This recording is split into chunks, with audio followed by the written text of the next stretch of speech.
After a long hunting season and you've been successful with whitetail or black bear, you're going through roasts and beautiful cuts of meat. The freezer starts to get maybe half full, and then you're looking to some of the forced meats that you've maybe prepared. So here I have a bear and venison sausage, and this is just a pure venison sausage. So this is something that you're always thinking about for snacks, for cheese boards, butcher blocks, charcuterie boards. But I want you to think about it as a main course, as a main dish. So what we're gonna do is we're gonna do a fresh pasta. There's so much flavor locked into these. So we've got pork fat, there's bear fat, and of course the black bear and venison. All that together is gonna make an incredible base. We just have to unlock it a little bit. The thing we're gonna do today is fresh pasta. I'm gonna show you how easy it is. All you need is a few eggs and a little bit of all-purpose flour, and you can make your own pasta. I guarantee you, once you taste fresh pasta, you'll make it all the time when you see how simple it is. Start with a pinch of salt. You can use flake sea salt. I've got some pink Himalayan here. Use a whisk to incorporate that into the flour. Now this is just straight all-purpose flour. No need to have any baking soda or baking powder in it. And the measurement is for every 100 grams of flour, I'm gonna use 1 egg. So I've got 4 cups of flour and 6 eggs are going in. The next thing I'm gonna do is create a well in the center. So literally just use your fork and press and create a well in the middle. Now you can do this on a countertop, but it's extremely clean to do it in a bowl. Then, if you can, using farm fresh eggs, start cracking them into the center. 6 eggs go in, and then I'm gonna whisk those together and start to incorporate the entire dish. Once the eggs are whipped nicely, you can just gently start bringing flour from the side of that well into the center. And as you do, it'll continue to thicken, bringing it together. You can see as we bring this together how clean it is to do it inside a bowl. One of the things I want to let you know is that when you use farm fresh eggs, the size of the eggs can be a little irregular. So I needed to actually add 1 more egg to this just to make sure that there was enough liquid. You can also take and add some water, but you can see this dough is coming together nicely. I'm just gonna continue to knead it until it's really smooth. Then it's gonna be important to make sure to let it rest. So what we'll do is cover it up with some plastic wrap and then get it into the refrigerator, and we can prepare the rest of the dish while this is resting. With the pasta resting, it's time to get the stock pot ready to cook the pasta in. One of the mistakes that a lot of people make is using too small a pot when they're blanching pasta. The reason why it's so important is you need a lot of volume for the pasta to roll around. If you've ever had trouble with it sticking and getting gummy, chances are you're either cooking it too long or using a pot that's too small. The next key is to make sure to season the water. The key is to make sure that when you taste that, it tastes like a little bit of salt. So it shouldn't be as heavy as salt water, which I've heard before, but it needs to be a significant amount. The thing that's gonna make it change is gonna be the volume of water, the size of the salt, whether it's coarse or fine. The most important thing you can do is learn to taste it. So once I turn this on and it starts to warm up, I'm gonna take a spoon and taste it. If it tastes of salt, it's ready to go. Now for the fun part, we get to start building this sauce. So the first thing I wanna do is I wanna take and slice up the sausage. I've got a fairly large summer sausage style and then this smaller one. So I'm gonna do a couple different cooking or a couple different slices. I'm gonna take and I'm gonna slice this into these triangular wedges. That way they're more like a bite size, and I like that it'll give volume to the dish. It'll stand up nicely on the plate and it'll look really incredible. So just turning, just like that, you can see that incredible profile.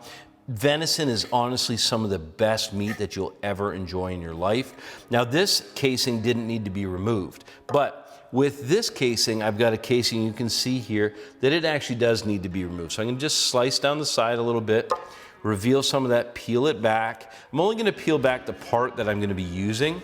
You can smell it. I wish you could smell this. It smells spicy. And remember, this is a combination. This is black bear with venison. I'll tell you a little secret. When we were making the sausage, we were sure to remove all the tallow. One of the common mistakes that a lot of people make is they'll mix in all what they consider to be fat from the venison.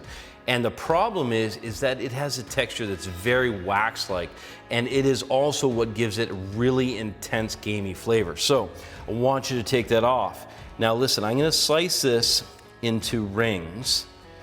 Now you can see that would be a little bit big, so then I'm gonna stack that up and just slice it into quarters like this. Now I'm gonna get a pan fired up, get it heated up and start to saute it. That's gonna unlock those oils and that beautiful flavor. It'll begin to flavor the oil, and then the mushrooms go into. Let's get started. A good extra virgin olive oil, and be generous with it. There's gonna be lots of fat in the pan. And then let's get some of this beautiful sausage in. The key is to begin to saute it and flavor that oil. And as soon as it hits it, you can hear it in the pan, and we will just give it a quick toss. And you'll see how that'll brown up, and we'll start to build all the other flavors right inside this pan. A recipe like this, it's really important to get the steps in the right order. I'm putting the mushrooms in next without putting anything else in because I really need to get the liquid out of these. So I've just taken the bottom off and I'm quartering them. I'd like them to stay large enough and bite-sized enough that it's kind of meaty, but have a look at how this is beginning to develop flavor already. So you see that caramelization on the outside. I can tell you right now it smells incredible, but down on the bottom that oil is getting flavored. Now, as long as I keep the temperature up high, this is gonna be really critical to keep it up high, the mushrooms will saute rather than boil and will develop a ton of flavor. With the mushroom sauteing away behind me, I'm gonna prep the tomatoes and the olives. Now, tomatoes have some real acidity, which is gonna help to balance all of that fat. And then there's some bitterness that's gonna come from the olives. So all I need to do is just slice these in half. Want to make sure it unlocks any of the juices or any of the flavor, and to make sure that they're bite-sized. These I'll reserve until just about the end. After resting for about 20 minutes, the texture of this pasta is just beautiful. The first thing that you want to do is create yourself a workspace, put some flour down so that you won't have the pasta stick, and then unpack the pasta just by rolling it out of the plastic wrap. You can see the beautiful color. The deeper, those farm fresh eggs give you just an incredible look in terms of its color. So a little bit on top as well. And then one thing you really want to make sure to do is if you begin to try to work this entire piece of pasta, it would be almost impossible. I'm not saying it's not possible, but it would be very difficult. So when you're, first of all, look at that beautiful cross section. Isn't that gorgeous? What you want to do is what you're not working with, we're going to make sure to wrap that up.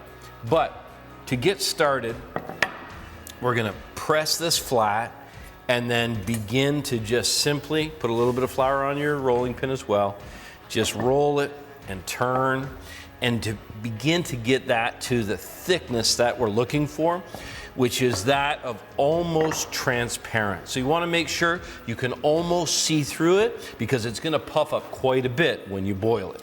Once you get the pasta to the desired thickness, and you can see that, you can just about see my fingers through the corner there. That'll tell you kind of the thickness and what you're looking for.